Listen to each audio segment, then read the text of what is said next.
What's going on, guys? In this video, I'm gonna be showing you guys some common pitfalls to avoid if you don't want to ruin your credit. Stick around to the end of this video, and I'm also gonna be showing you guys a personal experience on how I actually made a common mistake, and so you guys can avoid it yourself. Let's go. What's going on, guys? It's your boy Boo. I'm back with another video. Hardest financial literacy channel out there, man. Go ahead and make sure you guys subscribe and tap the bell notifications below. Get updated on all the latest videos. So we got no time to waste, so let's get after it. All right, so I made a common mistake whenever I was first starting off with credit. With credit, right, I've actually messed up my credit a couple of times. Now, the common mistakes that I usually made was that I literally over leveraged my credit. And so what that means is that I spent more than what I could have paid off in full that month. So what this did was that it really increased my utilization significantly. This prevented me a lot from being able to get the highest possible score, because usually what you guys want to do is have below a 10% utilization. So how I was actually able to fix this, right, was that I was able to go ahead and just make more money and simply pay it off. So after that mistake, man, I learned my lesson and I moved on from that, from being able to understand how important credit is. Because with that time that my credit score was a little bit lower, a lot of lenders wouldn't even approve me for higher limit amounts because of the fact that I had high utilization. So lenders will often be a little bit stingy, man, if you guys have high utilization. So definitely make sure you guys pay it off. I'm gonna be talking about some factors of credit to actually be able to avoid these pitfalls. So there's about 4 main different categories that affect your credit score, which is gonna be credit utilization, your payment history, also your age of your credit history, and any type of new accounts. So these are the 4 major factors of credit, right? So make sure that you guys really understand these because they do play a really important part. Now, 35% of your score is made up with payment history. So payment history is going to be super big, man. So make sure you guys go ahead and pay them folks, right? Make sure you guys are always in tune with your credit score, and also being able to understand when your due dates are, and also understand your statement dates. Your statement dates always come 3 days after your due date. That's the date that your lenders will send over the credit report to your lenders. Make sure you guys go ahead and keep that intact because you don't want to miss a payment. Missing a payment is literally the easiest way to mess with your credit score. My cousin always told me, man, with credit, don't mess it up because it's really hard to get it back. Now, with that being said, right, you guys are never considered late until you guys get past 30 days late. So once you guys get past 30 days of your original due date, then it's actually considered late, and they'll update it as a late payment on your credit report. So one late payment can really hurt your score about 40 to 60 points. So it does play a very huge role in you guys being able to get to that 850 mark. It does play an important role to also be able to get lended and make sure your credit stays intact. Now, with that being said, credit utilization is another super big important factor, right? Credit utilization is simply calculated based off of the percentage of how much you guys actually spend opposed to the limit. So if you guys spend a lot more, your credit utilization will be a lot higher. So how I think about it, right, with credit, basically I'll go ahead and spend all my money on credit. So I never keep receipts, so I'll make sure to track all my accounting through my credit card bill. And 2, I actually get points. So the credit card company is actually going to give me money back in terms of points to be able to actually spend on that credit card. So I'll basically go ahead and actually spend all my money through my credit card, but I make sure that I don't spend more than what I have in my debit available. So I know if I can't pay it off at the end of the month, right, after getting all those reward points, then I'm not going to go ahead and charge that card. That's the easiest way you guys can be able to get into debt, and then after that it just kind of snowballs and snowballs, and that's a position you guys don't want to be in, because at the end of the day, if you guys have a high utilization, what that means is that you guys are leaving balances on your credit accounts, and so they're charging about 20 to 25% interest rates on those actual balances. So don't get the credit card companies rich. Just make sure you guys be smart with your money and also be able to pay off your bill at the end of the month. So use the credit card as much as possible, as much as you guys can afford, right? And then be able to actually pay it off at the end of the month so you guys can be able to get those points. So as you spend more and more money, right, especially for business owners, if you guys run a lot of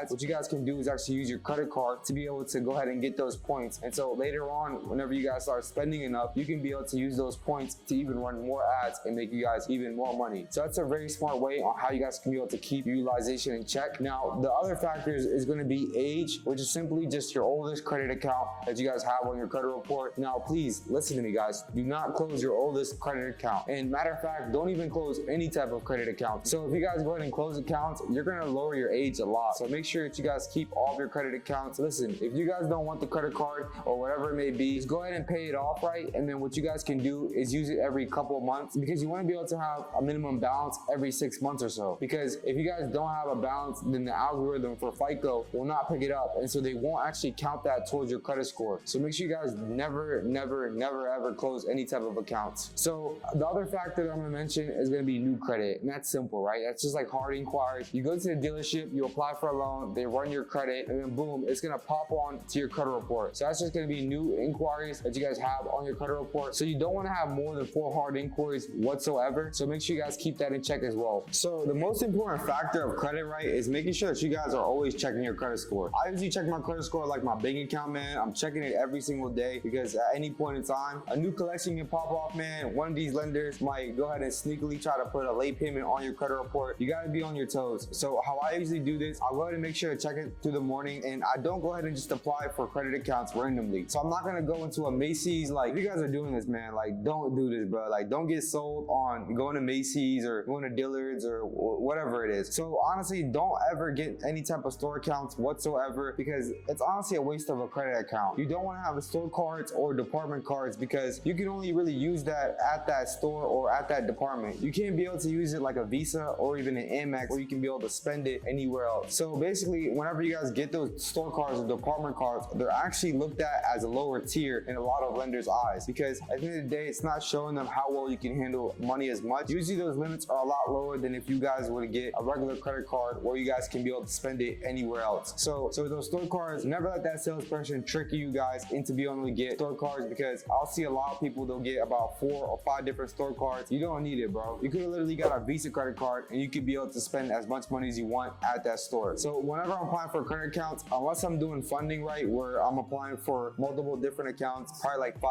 or 7 credit cards at a time, then I usually will just chill, right? I won't just go ahead and apply for a credit card here or a credit card there. Like, I try to be in track of my money, because at the end of the day, right, if you guys try to scale and grow your credit too quickly, then you're not going to get as much money as if you would have just waited 6 months or even a year to be able to actually go ahead and get that credit account, because then they're going to be able to have more payment history and they're going to be able to want to lend you guys more money. For example, if you guys are trying to get a Chase credit card, they actually have a 524 rule, so you cannot get 5 new credit cards within a 24-month period. They're going to look at you guys very skeptically, and they're also going to automatically deny you guys. So I really want to be able to help you guys, right? So what are my 3 biggest lessons that I've learned with credit, or even tips that I can give you guys? So number 1, right, is always pay your bills on time. It's literally the easiest thing you guys can do. And so how you guys can be able to set this up is just do auto payment, right? So just make sure you got all your bills on auto payment. It doesn't have to be for the full balance. You guys can do your financials however you guys do them. But at the end of the day, you want to be able to set it up with auto payment for at least the minimum payment. So then you know you won't be able to get a late payment that way. So I'll actually put auto payment for all of my different credit accounts and even my car, right? So number 2 is making sure that I'm paying all of my balances in time. I'm making sure to have below a 10% utilization. So if you guys don't have the money, right, there's no point in putting on your credit, because you're going to pay a higher interest rate, especially if you can't even pay it off to begin with. So just make sure you guys pay off your bills on time. I cannot stress this enough. Like, don't try to run off. Like, you guys are just going to make it a lot worse than if you would just paid it off right in time. So just make sure you guys do that. Now, the third and last tip that I have for you guys is to structure your credit report properly. Now, what I mean by that is to simply have discipline. Like, you want to be able to have discipline with your credit accounts. You don't want to go ahead and just start applying for 50 different credit cards at a time. Oh, you see a new bonus offer, let me go ahead and apply for it. Or you see this credit card that somebody has, let me go ahead and apply for it. Listen, not everybody has the same spending habits, right? Now, for example, say if I have a friend, right, maybe they don't like to go ahead and eat out. So I wouldn't recommend for them to get a credit card that gives you more points on restaurants. So say, for example, I have a friend that doesn't like to eat out as much. Maybe they'll go ahead and buy groceries and they'll actually go ahead and cook at home. So then I'll actually recommend that he gets a credit card that gives him a lot more points on grocery stores compared to restaurants. So your spending habits and your spending patterns are not like everybody else. We all have our different habits that we use. So stop getting so caught up in what other people have. So focus on what you guys spend money on, right? So pick your credit cards and your credit accounts based off of your lifestyle, not anybody else's, because then you'll be able to actually maximize and get a lot more points, because you're going to be spending a lot more on one category compared to the other one. It's even important, man, because I used to be signing up for a lot of different bonus points, a lot of different bonus miles. So then I'll get the credit card, for example, and I'll just realize that, oh, I don't even need this credit card. I could have got this credit card instead. So make sure you guys are super savvy with being able to pick the right credit accounts and being very strategic on the ways that you guys do it. So I hope this video was helpful. If you found this video helpful, share this for at least 5 of your friends so we can all grow together. Let's go ahead and make 2024 our best year yet. So be able to actually have a great credit score, get an 850 credit score, and also be able to leverage that credit so we can be able to get more streams of income. All right, let's get it. Let's go. I'll see you guys at the top. Let's get it, my boy.